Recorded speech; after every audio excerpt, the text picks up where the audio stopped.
जब श्री राम अयोध्या में राज करने लगे तब एक दिन समस्त ऋषि मुनि श्री रघुनाथ जी का अभिनंदन करने के लिए अयोध्यापुरी में आए। श्री रामचंद्र जी ने उन सबका यथोचित सत्कार किया। वार्तालाप करते हुए अगस्त्य मुनि ने कहने लगे, युद्ध में आपने जो रावण का संहार किया वह कोई बड़ी बात नहीं है, परंतु द्वंद्व युद्ध में लक्ष्मण के द्वारा इंद्रजीत का वध सबसे अधिक आश्चर्य की बात है। यह मायावी राक्षस युद्ध में सब प्राणियों के लिए अवध्य था। उनकी बात सुनकर रामचंद्र जी को बड़ा आश्चर्य हुआ। वे बोले, मुनिवर, रावण और कुंभकर्ण भी तो महान पराक्रमी थे, फिर आप केवल इंद्रजीत मेघनाथ की ही इतनी प्रशंसा क्यों करते हैं? महोदर, प्रहस्त, विरूपाक्ष भी कम वीर न थे। इस पर अगस्त्य मुनि बोले, इस प्रश्न का उत्तर देने से पहले मैं तुम्हें रावण के जन्म, वर प्राप्ति आदि का विवरण सुनाता हूँ। ब्रह्मा जी के पुलस्त्य नामक पुत्र हुए थे, जो उन्हीं के समान तेजस्वी और गुणवान थे। एक बार वे महागिरी पर तपस्या करने गए। वह स्थान अत्यंत रमणीक था, इसलिए ऋषियों, नागों, राजर्षियों आदि की कन्याएं वहां क्रीड़ा करने आ जाती थीं। इससे उनकी तपस्या में विघ्न पड़ता था। उन्होंने उन्हें वहां आने से मना किया। जब वे नहीं मानी तो उन्होंने शाप दे दिया कि कल से जो लड़की यहाँ मुझे दिखाई देगी वह गर्भवती हो जाएगी। शेष सब कन्याओं ने तो वहां आना बंद कर दिया, परंतु राजर्षि तृणबिंदु की कन्या श्राप की बात से अनजान होने के कारण उस आश्रम में आ गई और महर्षि के दृष्टि पड़ते ही गर्भवती हो गई। जब तृणबिंदु को यह बात मालूम हुई तो उन्होंने अपने कन्या को पत्नी के रूप में महर्षि को अर्पित कर दिया। इस प्रकार विसर्वा का जन्म हुआ, जो अपने पिता के समान वेदविद और धर्मात्मा हुआ। महामुनि भारद्वाज ने अपनी कन्या का विवाह विसर्वा से कर दिया। उनके वैश्रवण नामक पुत्र हुआ। वह भी धर्मात्मा और विद्वान था। उसने भारी तपस्या करके ब्रह्मा जी को प्रसन्न किया और यम, इंद्र तथा वरुण के सदृश लोकपाल का पद पाया। फिर उसने त्रिकूट पर्वती लंका को अपना निवास स्थान बनाया और राक्षसों पर राज करने लगा। श्री राम ने आश्चर्य से पूछा, तो क्या कुबेर और रावण से भी पहले लंका में मांस भक्षी राक्षस रहते थे? फिर उनका पूर्वज कौन था? यह सुनने के लिए मुझे कौतूहल हो रहा है। तब अगस्त्य जी बोले, पूर्व काल में ब्रह्मा जी ने अनेक जल जंतु बनाए और उनसे समुद्र के जल की रक्षा करने के लिए कहा। तब उन जंतुओं में से कुछ बोले कि हम इसका रक्षण करेंगे और कुछ ने कहा कि हम इसका यक्षण करेंगे। इस पर ब्रह्मा जी ने कहा कि जो रक्षण करेगा वह राक्षस कहलाएगा और जो यक्षण करेगा वह यक्ष कहलाएगा। इस प्रकार वे दो जातियों में बट गए। राक्षसों में हेती और प्रहेती दो भाई थे। प्रहेती तपस्या करने चला गया, परंतु हेती ने भया से विवाह किया, जिससे उसके विद्युत केश नामक पुत्र उत्पन्न हुआ। विद्युत केश के सुकेश नामक पराक्रमी पुत्र हुआ। सुकेश के माल्यवान, सुमाली और माली नामक 3 पुत्र हुए। तीनों ने ब्रह्मा जी की तपस्या करके यह वरदान प्राप्त कर लिए कि हम लोगों का प्रेम अटूट हो और हमें कोई पराजित न कर सके।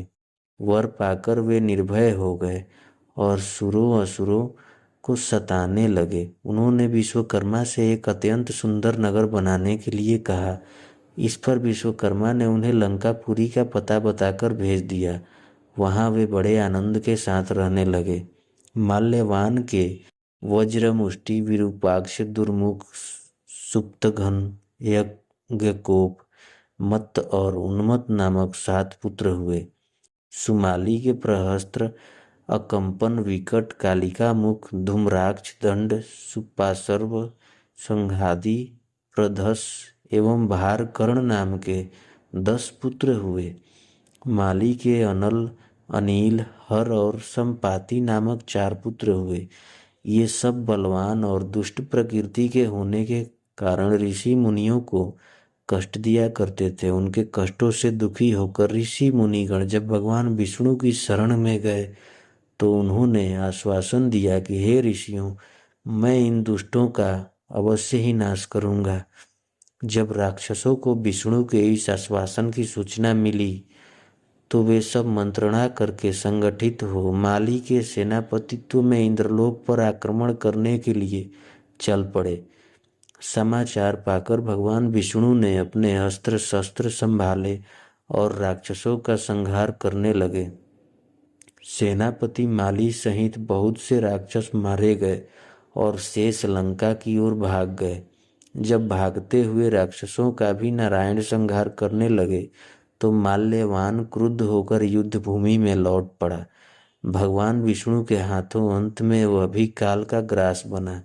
शेष बचे हुए राक्षस सुमाली के नेतृत्व में लंका को त्याग कर पाताल में जा बसे और लंका पर कुबेर का राज्य स्थापित हुआ। अब मैं तुम्हें रावण के जन्म की कथा सुनाता हूँ। राक्षसों के विनाश से दुखी होकर सुमाली ने अपने पुत्री कैकसी से कहा कि पुत्री, राक्षस वंश के कल्याण के लिए मैं चाहता हूँ कि तुम परंपराकर्मी महर्षि विसर्वा के पास जाकर उनसे पुत्र प्राप्त करो। वही पुत्र हम राक्षसों की देवताओं से रक्षा कर सकता है। अगस्त मुनि ने कहना जारी रखा। पिता की आज्ञा पाकर कैकसी विसर्वा के पास गई। उस समय भयंकर आंधी चल रही थी। आकाश में मेघ गरज रहे थे। कैकसी का अभिप्राय जानकर विसर्वा ने कहा कि भद्रे, तुम इस कुबेला में आई हो, मैं तुम्हारी इच्छा तो पूरी कर दूंगा, परंतु इससे तुम्हारी संतान दुष्ट स्वभाव वाली और कुकर्मा होगी। मुनि की बात सुनकर कैकसी उनके चरणों में गिर पड़ी और बोली कि भगवान, आप ब्रह्मावादी महात्मा हैं, आपसे मैं ऐसी दुराचारी संतान पाने की आशा नहीं करती, अतः आप मुझ पर कृपा करें। कैकसी के वचन सुनकर मुनि विसर्वा ने कहा कि अच्छा, तो तुम्हारा सबसे छोटा पुत्र सदाचारी और धर्मात्मा होगा। इस प्रकार कैकसी के 10 मुख वाले पुत्र का जन्म हुआ, जिसका नाम दशग्रीव रखा गया। उसके पश्चात कुंभकर्ण, शूर्पणखा और विभीषण के जन्म हुए। दशग्रीव और कुंभकर्ण अत्यंत दुष्ट थे, परंतु विभीषण धर्मात्मा प्रकृति का था।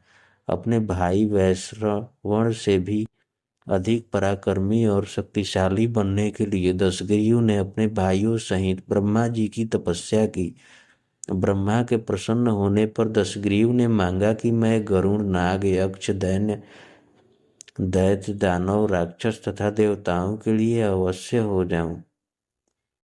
ब्रह्मा जी ने तथास्तु कहकर उसकी इच्छा पूरी कर दी।